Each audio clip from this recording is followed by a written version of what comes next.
Chers amis, bienvenue sur ma chaîne Animation pour enfants. Aujourd'hui, je sors de ma boîte à secrets un conte pour partager avec vous la valeur de la loyauté et l'amitié. La loyauté est un ciment plus solide que la pierre la plus dure. Bienvenue dans la Florence du XVe siècle, une cité de marbre et de génie. Souvenez-vous de Livia et de son courage face au vide dans mon histoire précédente de Livia et le défi du maître. Mais aujourd'hui, elle fait face à un défi plus grand. Son meilleur ami Matteo a été trahi et elle est la seule qui peut sauver son honneur. Une femme peut-elle bâtir un dôme au XVe siècle par simple amitié? Vous allez découvrir qu'une promesse faite dans l'ombre d'un atelier peut changer l'horizon d'une ville entière. Matteo est au plus mal et son rival a déjà pris sa place sur le chantier. Dans l'atelier poussiéreux de Florence, Livia soigne son ami. Soudain, son rival, un homme arrogant nommé Silvano, entre et, avec un rire cruel, déchire les plans originaux, les jetant au sol comme de simples déchets. Le rêve de Matteo semble s'envoler en morceaux. Mais Livia ne renonce pas. Sans rien dire, elle attend qu'il sorte pour ramasser chaque fragment. Elle n'est pas architecte, mais elle connaît chaque ligne tracée par Matteo car au fond d'elle, elle veut apprendre et devenir elle-même architecte. Elle se présente devant la guilde des bâtisseurs, se faisant passer pour l'assistante de Matteo pour porter ses idées.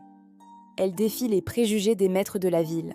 Contre toute attente, le maître de la guilde lui donne 30 jours pour prouver que les plans de Matteo sont supérieurs à ceux de Silvano.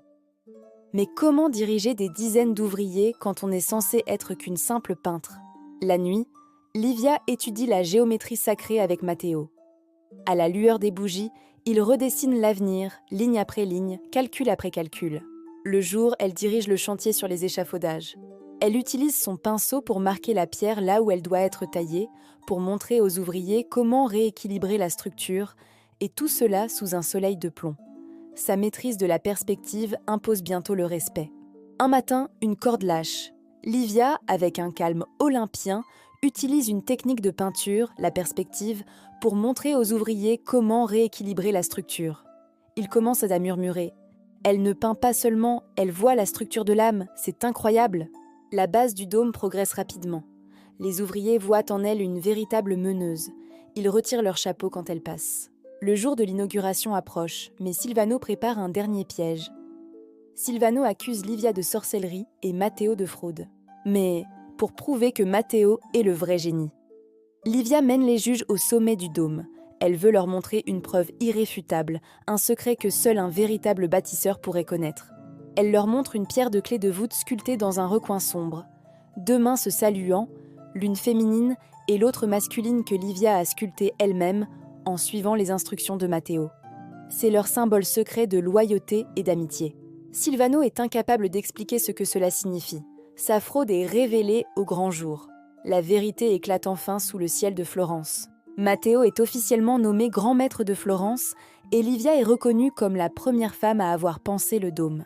Livia et Matteo regardant le soleil se coucher sur Florence. Livia sourit, sereine et fière de son travail, malgré toutes les difficultés rencontrées. Livia a prouvé que la loyauté transforme l'impossible en monument. Et toi, mon ami, quel proche soutiendras-tu envers et contre tout aujourd'hui? Si cette fidélité vous a touché, mettez un gros cœur en commentaire. N'oubliez pas de vous abonner pour découvrir d'autres secrets. Et allez voir l'histoire de Marc et Sophie si vous voulez voir d'autres secrets de bâtisseurs, ainsi que celle de Livia et son courage face au défi du maître si vous ne la connaissez pas déjà. À bientôt mes chers amis pour un autre conte sur les valeurs morales sorties tout droit de ma boîte à secrets.